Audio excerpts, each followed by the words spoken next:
CNN 24 সংবাদে আমি শর্মী আপনাদের স্বাগত জানাচ্ছি। চলুন দেখে নেওয়া যাক আজকের কিছু গুরুত্বপূর্ণ সংবাদ শিরোনাম। শিলচর গান্ধীবাগে জুবিন গার্গকে স্মরণ করে কেন্দ্রীয়ভাবে শ্রদ্ধাঞ্জলি জেলা প্রশাসন ও জনতার। আজ রাতে বিশেষ বিমানে দিল্লি থেকে গুয়াহাটিতে জুবিনের মরদেহ আনা হবে বললেন মুখ্যমন্ত্রী ডক্টর হিমন্ত বিশ্ব শর্মা। যশোদা হাসপাতালের বিশেষজ্ঞ ডাক্তাররা আসামে মাসিক স্বাস্থ্যসেবা প্রদান করবেন। রাধা মাধব কলেজে বৃক্ষরোপণ কর্মসূচির মাধ্যমে সেবা হি সমর্পণ সেবা সপ্তাহ উদযাপন। 70 বছরে পা রেখেছে শ্রী শ্রী কাচাকান্তি সেবা সমিতি বাড়ির দুর্গাপুজো। এখন আসছি বিস্তারিত সংবাদে। অসম তথা দেশের জনপ্রিয় সঙ্গীত শিল্পী জুবিন গার্গের প্রয়াণে গোটা রাজ্য শোকাহত। প্রয়াত সঙ্গীত শিল্পীর প্রয়াণে বরাক উপত্যকায় শোক প্রকাশ করছে বিভিন্ন সংস্থা সংগঠন। শনিবার কাছাড় জেলা প্রশাসনের পক্ষ থেকে বিকেলে শিলচর গান্ধীবাগ উদ্যানে জুবিন গার্গকে স্মরণ করে শ্রদ্ধাঞ্জলি অনুষ্ঠানের আয়োজন করা হয়। এদিন বিকেল 3 ঘটিকা হইতে রাত্রি 7টা পর্যন্ত এই অনুষ্ঠান চলে। সকল সরকারি ও বেসরকারি প্রতিষ্ঠানের কর্মচারীবৃন্দ, সরকারি ও বেসরকারি বিদ্যালয়, সকল ধরনের ক্লাব, এনজিও, মন্দির কমিটি, রাজনৈতিক পার্টি সকলের জন্য এই শ্রদ্ধাঞ্জলি জ্ঞাপন কার্যক্রমের ব্যবস্থা করা হয়। এই দিনে শ্রদ্ধাঞ্জলি অনুষ্ঠানের কাছাড়ের জেলায়ুক্ত মৃদুল যাদব, বিধায়ক দীপায়ন চক্রবর্তী সহ দলীয় কর্মকর্তারা ও প্রশাসনিক কর্মকর্তারা উপস্থিত ছিলেন।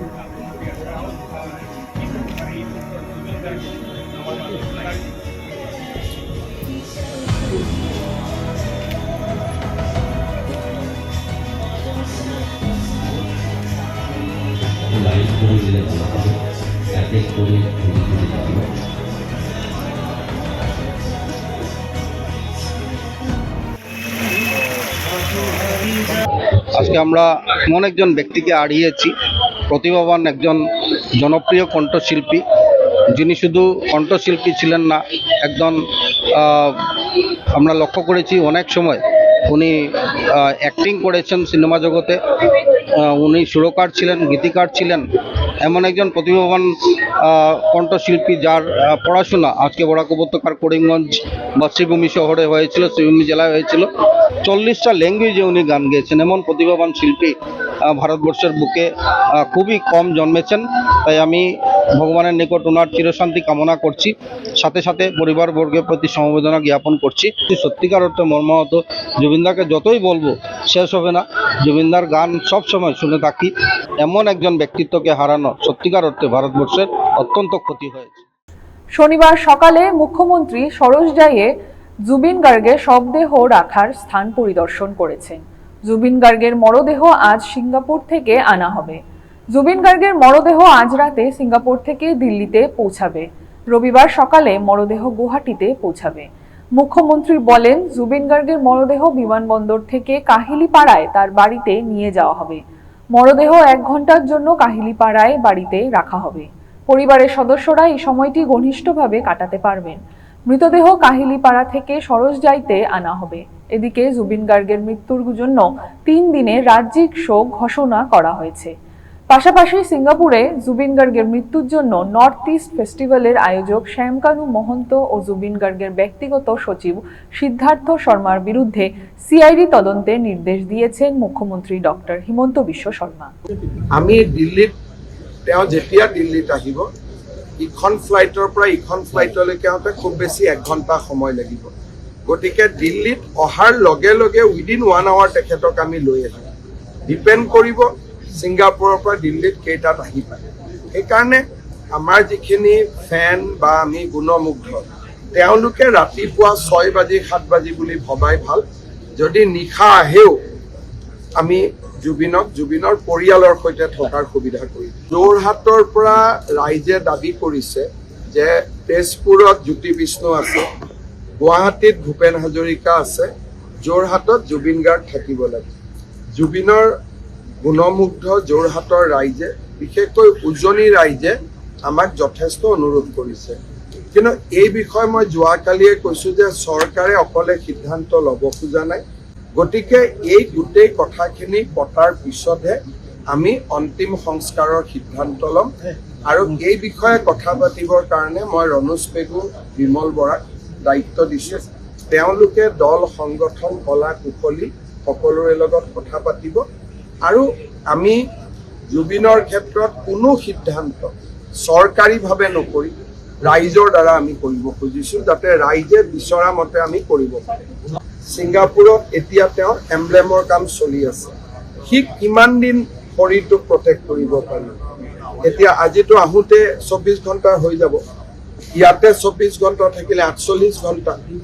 আমি ক'লো আৰু এদিন বঢ়াই দিয়ক 72 ঘণ্টা।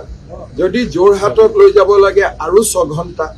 ইমান দেৰি শৰীৰটোৱে থাকিব পাৰিব নাই। গতিকে এইটো যিটো আমাৰ ডক্তৰসকলে আমাক যেনেকৈ ক'ব যে ইয়াৰ পিছত থাকিলে শৰীৰটোক আমি সংস্কাৰৰ সময়ত একেবাৰে নাপামগৈ। গতিকে এই বস্তুটো ডিপেণ্ড কৰিব ছিংগাপুৰে কেনেকৈ শৰীৰটোক এমব্লেম কৰি পঠিয়ায় আৰু কিমান দিন শৰীৰটোক আমি ৰাখিব পৰা পৰ্যায়ত থাকিম। মৰিগাঁও থানাত শ্যামকানু মহন্ত আৰু সিদ্ধাৰ্থ শৰ্মাৰ বিৰুদ্ধে এখন এজাহাৰ কৰিছে। অসম পুলিচে এজাহাৰখন ৰেজিষ্টাৰ কৰিছে আৰু তদন্ত নিশ্চিতভাৱে হ'ব। যিহেতু FIR হৈছে, আমি তদন্তৰ আওতাত শ্যামকানু মহন্তও আহিব, সিদ্ধাৰ্থ গোস্বামীও আহিব, সিদ্ধাৰ্থ শৰ্মাও আহিব আৰু ছিংগাপুৰৰ যিসকল লোক শেষ সময়ত জুবিন গাৰ্গৰ লগত আছিলে তেওঁলোকো তদন্তৰ আওতাত আহিব। বা ইয়াত এটা কথা ওলাইছে যে আগদিনাখন কোনোবাই জুবিন গাৰ্গক কোনোবা জাগা এটাত পাৰ্টি এটাত লৈ গৈছিল বুলি মই তেনেকুৱাও দুই এটাত ছ'চিয়েল মিডিয়া দেখিছোঁ, সঁচা মিছা নাজানো। সেইবিলাকো আমি চাম। কিন্তু ছিংগাপুৰ কৰ্তৃপক্ষও ইতিমধ্যে ইনভেস্টিগেশন আরম্ভ করেছে। হায়দ্রাবাদের যশোদা হাসপাতালের বিশেষজ্ঞ ডাক্তাররা আসামে মাসিক স্বাস্থ্যসেবা প্রদান করবেন। হায়দ্রাবাদের যশোদা হাসপাতালের 2 বিশিষ্ট বিশেষজ্ঞ অসমে মাসিক ভিত্তিতে রোগী দেখবেন। বিশেষ করে এই অঞ্চলের মানুষকে উন্নত চিকিৎসা সেবা প্রদানের উদ্দেশ্যে হায়দ্রাবাদের যশোদা হাসপাতাল কর্তৃপক্ষ এই পদক্ষেপ নিয়েছেন। পরামর্শদাতা নেফ্রোলজিস্ট এবং কিডনি প্রতিস্থাপন চিকিৎসক ডক্টর চেতন বীরমানেনি, যিনি 10 বছরেরও বেশি অভিজ্ঞতার অধিকারী, প্রতি মাসের 3য় শুক্রবার গুয়াহাটিতে রোগী দেখবেন। ডক্টর বীরমানেনি তীব্র এবং দীর্ঘস্থায়ী কিডনি ব্যর্থতা, দ্রুত অগ্রগতিশীল কিডনি ব্যর্থতা, মোমেরু লোনেফ্রাইটিস, কিডনি পাথর, মূত্রনালী সংক্রমণ, শিশু এবং জন্মগত কিডনি রোগ ইত্যাদি নানান বিষয়ে পারদর্শী। তিনি পেরিটোনিয়াল ডায়ালিসিস, হিমোডায়ালিসিস, হিমোপারফিউশন এবং থেরাপিউটিক প্লাজমা এক্সচেঞ্জের মতো কিডনি প্রতিস্থাপন চিকিৎসায়ও দক্ষ। তার বিশেষজ্ঞতা আল্ট্রাসাউন্ড নির্দেশিত কিডনি বায়োপসি, ডায়ালিসিস ক্যাথেটার সন্নিবেশের মতো আক্রমণাত্মক প্রক্রিয়াগুলিতে বিস্তৃত। শনিবার শিলচর প্রেস ক্লাবে এক সাংবাদিক ডক্টর গৌরব খান্দেদ একথা জানান। डॉक्टर गौरव खाटेड़े, मैं यशोदा हॉस्पिटल हैदराबाद मलकपेट से आ रहा हूँ। मैं ऑर्थोपेडिक्स में स्पेशलिस्ट हूँ।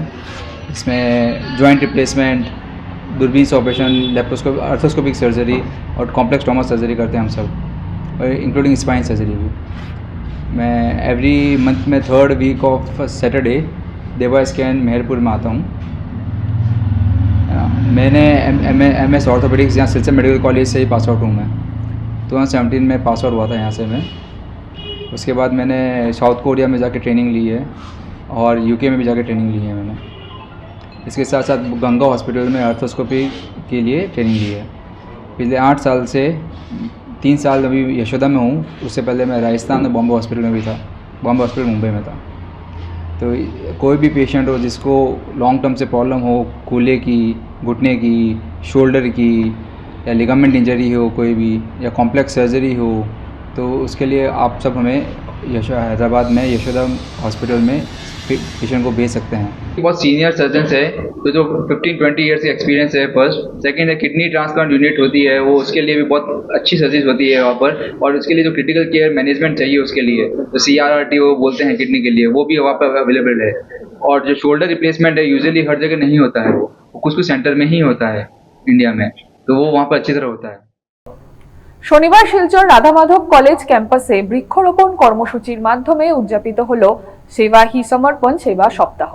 রাজ্য সরকারের উচ্চশিক্ষা সঞ্চালকালয়ের নির্দেশনায় এই অনুষ্ঠানের উদ্যোগ গ্রহণ করে Radha Madhab college NS unit. দেশের যশস্বী প্রধানমন্ত্রী নরেন্দ্র মোদীর ৭৫তম জন্মদিবস উপলক্ষে সেবা হি সমর্পণ সেবা সপ্তাহ কর্মসূচি ১৭ থেকে ২৩ সেপ্টেম্বর পর্যন্ত সপ্তাহব্যাপী উদযাপন হবে দেশের বিভিন্ন শিক্ষা প্রতিষ্ঠানে। সমর্পণ সেবা সপ্তাহ এই নামে আমাদের দেশের প্রধানমন্ত্রী শ্রী নরেন্দ্র মোদীর জন্মদিন উপলক্ষে সারা ভারতবর্ষের বিভিন্ন শিক্ষানুষ্ঠানে এক পের মা কি নাম এই নামে যে বৃক্ষরোপণ কর্মসূচি আয়োজন করা হয়েছে তারই অঙ্গ হিসেবে আজকে আমাদের রাধা মাধব কলেজেও আমরা প্রায় ৯০টি গাছের চারা রোপণ করেছি এবং এই কাজে সহযোগিতার হাত বাড়িয়ে দিয়েছেন রাধা মাধব কলেজের এনএসএসের যে আমাদের টিম আছে, এনএসএসের coordinator doctor Manikumar Singh, department of মণিপুরির এইচওডি, এছাড়াও আমাদের এনএসএসের ইনচার্জ শ্রীমতী জুইনা এবং আমাদের কলেজের এনএসএসের ছাত্ররা সকলের সহযোগিতা এবং শিক্ষক ও শিক্ষক কর্মচারীরাও এই ক্ষেত্রে সাহায্যের হাত বাড়িয়ে দিয়েছেন এবং এভাবেই আজকে রাধা মাধব কলেজে আমরা এই বৃক্ষরোপণ কর্মসূচি আয়োজন।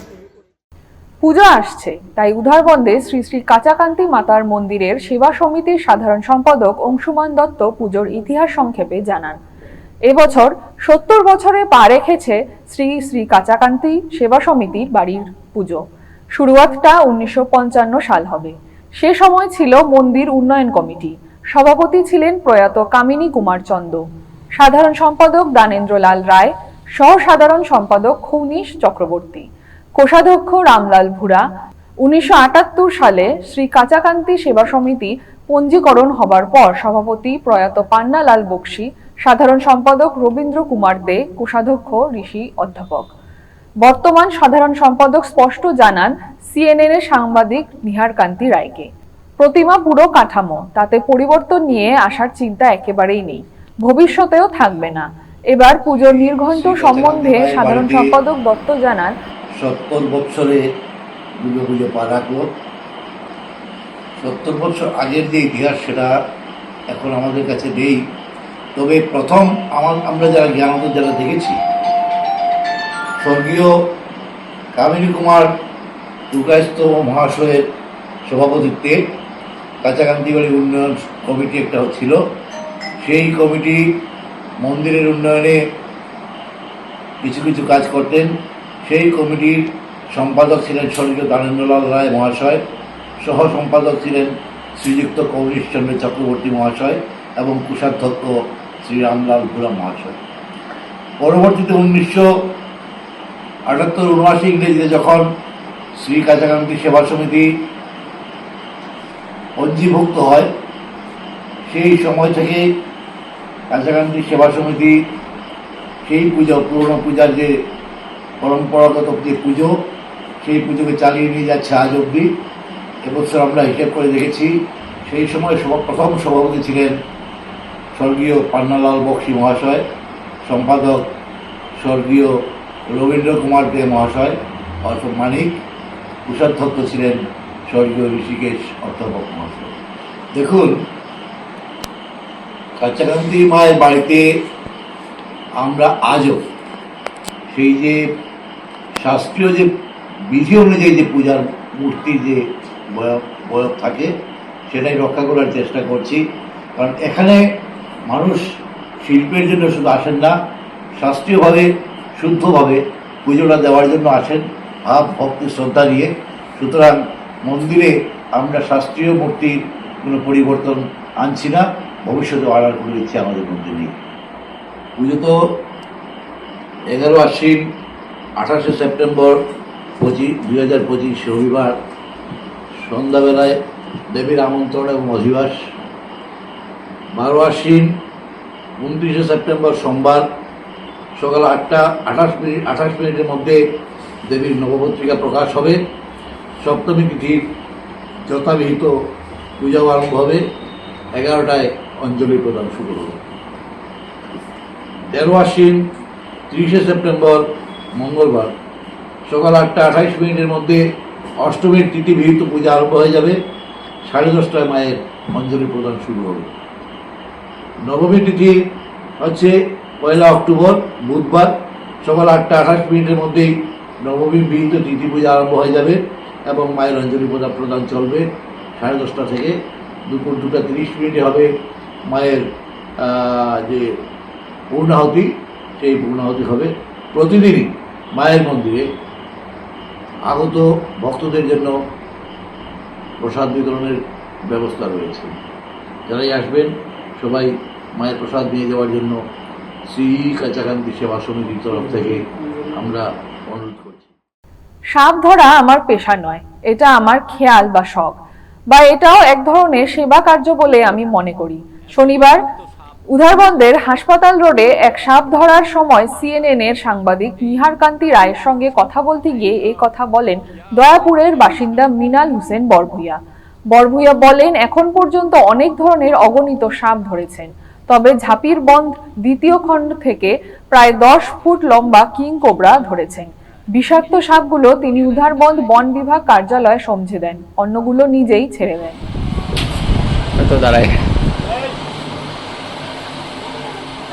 দাঁড়াইস না নি? হয় দাঁড়াইসে ফাল দেয় তো, দাঁড়াইস না নি? হয় এত ফাল দেয়।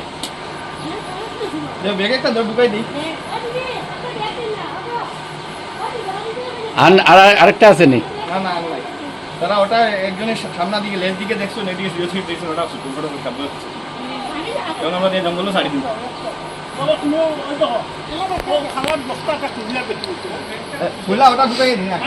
এখন পর্যন্ত কয়টা ধরা হয়েছে? মানে আপনি আপনার লাইফে কতটা সাপ ধরেছেন মিনাল বাবু?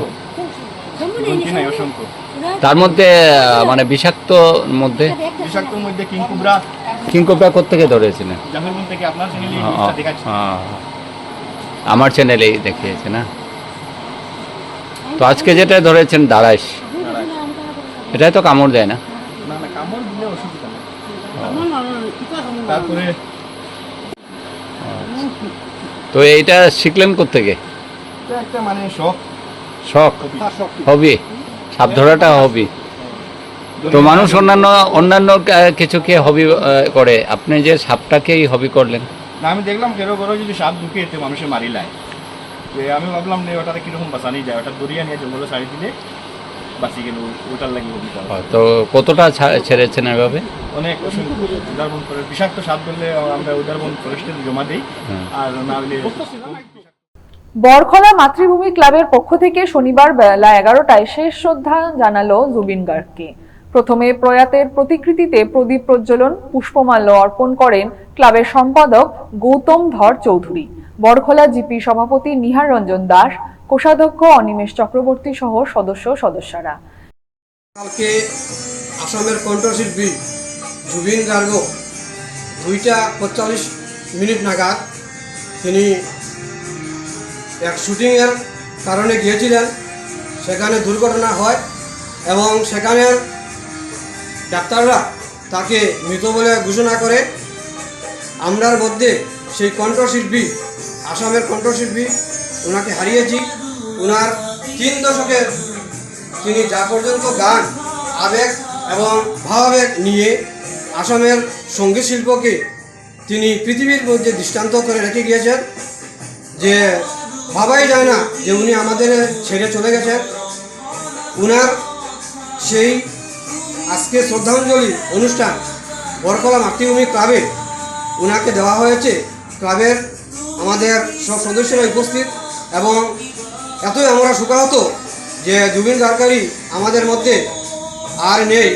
আর কি বলবো, দুঃখের বিষয়, ওনাকে আজকে আমরা শ্রদ্ধাঞ্জলির মাধ্যমে ওনার জ্ঞাপন করি।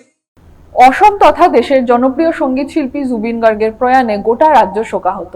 প্রয়াত সঙ্গীত শিল্পীর প্রয়াণে বরাক উপত্যকায় শোক প্রকাশ করছে বিভিন্ন সংস্থা সংগঠন। শনিবার বিকেলে সোনাইয়ে জুবিন গার্গকে স্মরণ করা হলো। এদিন সোনাই ফুটবল ময়দানে স্থানীয় বিধায়ক করিমউদ্দিন বরভুইয়ার উপস্থিতিতে জুবিনের প্রতি শ্রদ্ধাঞ্জলি জানিয়ে স্মরণ সভা করা হয়। প্রিয় জুবিনের আত্মার সদ্গতি কামনায় 1 মিনিট নীরবতা পালন করা হয়। এই বিষয়ে সংবাদ মাধ্যমের সাথে কথা বলতে গিয়ে বিধায়ক করিমউদ্দিন বরভুইয়া বলেন, আজকে আমরা সোনাই মাঠে আমাদের আসামের গৌরব, আমাদের ভাই জুবিন গার্গ আমাদের ছেড়ে চলে গিয়েছে, তার স্মরণ সভা আমরা করলাম। তার পরিবারের প্রতি আমরা সমবেদনা জানাই। সারা আসাম, শুধু শুনাই না, সমস্ত বরাক উপত্যকা এই মর্মান্তিক ঘটনা যেটা সিঙ্গাপুরে ঘটেছে, জুবিন গার্গকে আমরা হারিয়েছি, তার জন্য গোটা আসাম নয়, বরাকও শোকস্তব্ধ। প্রত্যেক যুবক, প্রত্যেক মানুষ, সঙ্গীত প্রেমী, সাংস্কৃতিক প্রেমী, প্রত্যেকজন মানুষ, মানে আমি কি বলবো, বরাকে যে জুবিন গার্গের এত ফ্যান ফলোয়িং ছিল আমি আগে আজ করতে পারিনি। ওনার মৃত্যুর পরে যেভাবে বরাকের যুবকরা, মানুষরা, সাধারণ মানুষরা, প্রত্যেক শ্রেণীর মানুষ অত্যন্ত ব্যথিত, দুঃখিত। আর আজকে আমরা সোনাই মাঠে আমরা জুবিন গার্গকে মানে চিরবিদায় দেওয়ার জন্য আজকে আমরা এখানে একটা স্মরণ সভা করেছি। আর সবাই মর্মাহত, কিছু করার নেই, উপরওয়ালার ইচ্ছা, সবাই মেনে নিতে হবে। আর সারা আসামেরই একই অবস্থা, এই বলে আমি আজকে এখানেই ওনার পরিবারের সবাইকে সমবেদনা জানিয়ে বরখলা সেডো সংস্থার উদ্যোগে দেশের প্রধানমন্ত্রী নরেন্দ্র মোদীজির ৭৫তম জন্মদিবস সেবা সপ্তাহ উপলক্ষে বরখলা সমষ্টির ময়নাগড়ে এক দিবসীয় রক্তদান শিবির অনুষ্ঠিত হয়। শিবিরে উপস্থিত সেডো সংস্থার সম্পাদক অজিত দাস, বরখলা মণ্ডল বিজেপি সাধারণ সম্পাদক কল্লোলজিৎ চক্রবর্তী, চন্দ্রিমা সিং, জবা বর্মন সহ মোট ২২ জন রক্তদান করেন। রক্তদান শিবিরে উপস্থিত ছিলেন শিলচর মেডিকেল কলেজ হাসপাতাল থেকে ডক্টর মনিকা দাস, এছাড়াও অপূর্বা ঘোষ, সুদীপ্তা গগৈ, ভানু পাল, মহামায়া দাস, অর্জুন রায়।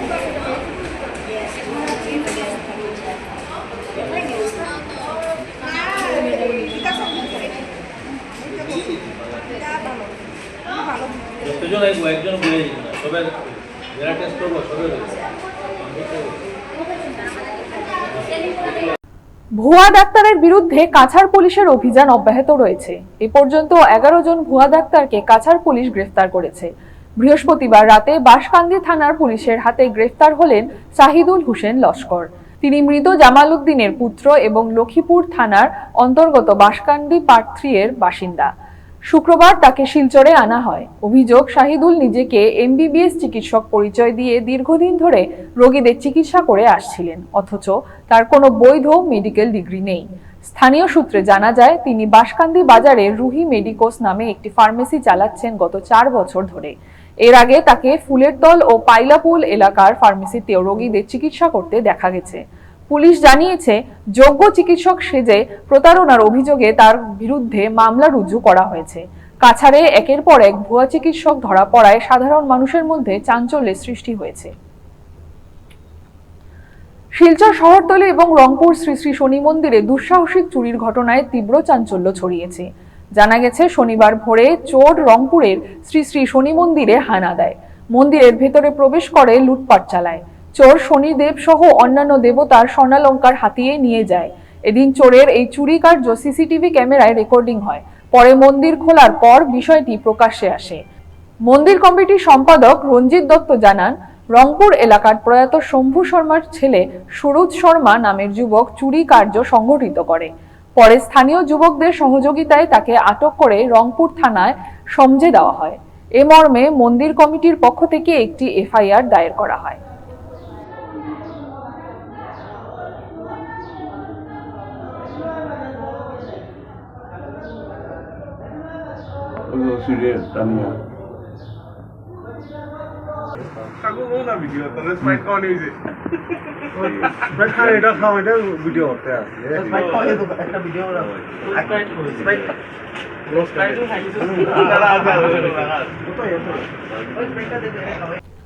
CNN 24 সংবাদ আজকের মতন এই পর্যন্তই। নমস্কার।